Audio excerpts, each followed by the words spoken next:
take you to? What's the last restaurant your daddy took you to? Because you shouldn't be coming to him to be your daddy. That's not his role. It's a first date. I want y'all to bring that down to level 3. Y'all way on 10 with this foolishness and want to embarrass somebody. My second question is, have you ever been anywhere? Where do you take yourself?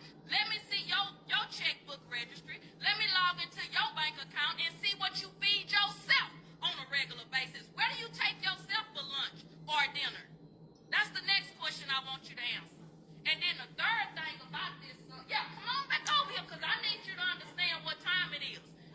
A real lady is going to be there for the purpose of what it's for. She's not looking for food because she's hungry that she can't afford so she can take it to go and get a doggy bag. I'm going to wrap this up to go. Why? You ain't going to have food tomorrow? That's a poverty mindset. So a first date, again, is to get to know the person, to hang out, have fun. Y'all should be laughing and talking. It don't need to be a steakhouse. We don't even know if you worth a steak. You might just be worth a piece of bread. So ladies, young ladies, grow up. Get some maturity about yourself. Y'all buying titties, lashes, booties, and everything else. And you want somebody else to feed you. Save your money, stop buying your body, and put it to the side so you can have some food. That's not a man's responsibility. Now, once you dating a man, and once he get to know you, and y'all vibing, and he want to take you to a nice restaurant, guess what that means? You well deserving of that. He think enough about you to make a reservation. But some of you don't have reservations about your mouth. You talk bad, you disrespectful, you ghetto, you trifling, you don't have an income that substantiates what you want this man to do. You don't reserve being lazy. You full out lazy. You have no reservations on that. But you want the men to make a reservation for a restaurant, but you don't reserve what's between your legs. You passing it out like candy.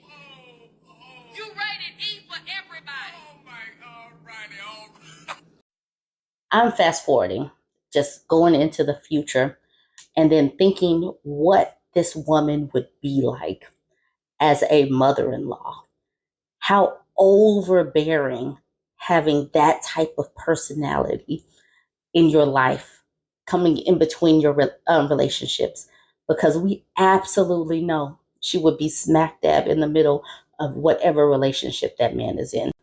That young man is going to have such a hard time because he is getting these talking points from his mother and he's going to believe that this is gospel.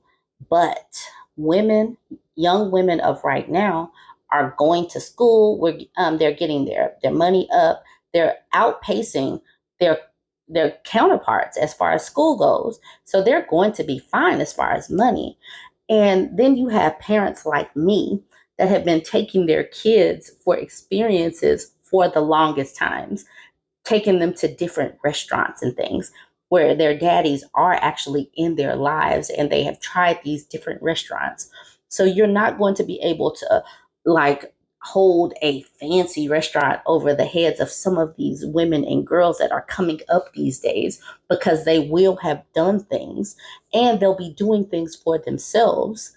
So some of her talking points are just so, they're just so passe. Like we know you get it. You don't want your son to pay for a meal, but the way she's doing it, she is going to help alienate her son from any kind of healthy behavior, because he is right there co-signing, like clapping it up for his mama. And that is, I mean, if he plans on dating a woman and wanting a relationship, that woman is going to help keep him single, because that woman wants her husband, her sunsband for herself. She wants her husband for herself. She don't want that man dating no other person, because that other person will suck up some of that bandwidth, some of that attention that she is supposed to get, not another woman. That woman is the president, the vice chair, the usher of the Mammy Resort. She absolutely is. She's hitting all of the talking points, talking bad about all the other women that could come into this kid's life, and all of the talking about lashes, weaves, talking up all that crap, and like, move around. There are plenty of us out there. There's plenty of young women out there that have natural hair, that don't wear that much makeup, that can actually afford to take ourselves out on dates, go on girl dates, go on girl trips. So listening to his mama, he just gonna stay perpetually single and available for his mama, because his mama wants a husband. She just want her son available to her, and that's it.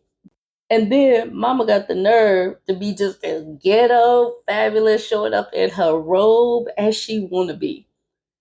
I don't know if I mean, I can't take this seriously, but some people in the comment section like, mama got it. Mama got it right. Mama got it.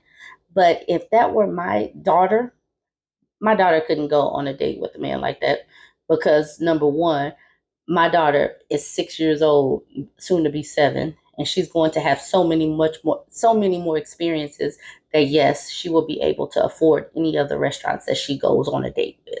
She'll be able to. But then also, you're not going to hold a date over her head. And I'm sure that many other mothers are doing the same for their daughters right now, where we are pouring into them so that they have these experiences, so that when they do connect with somebody, they're not easily enticed by some bread or a steak. Come on now. Boy moms have got to do better. Y'all jump in the comments and let me know what you think.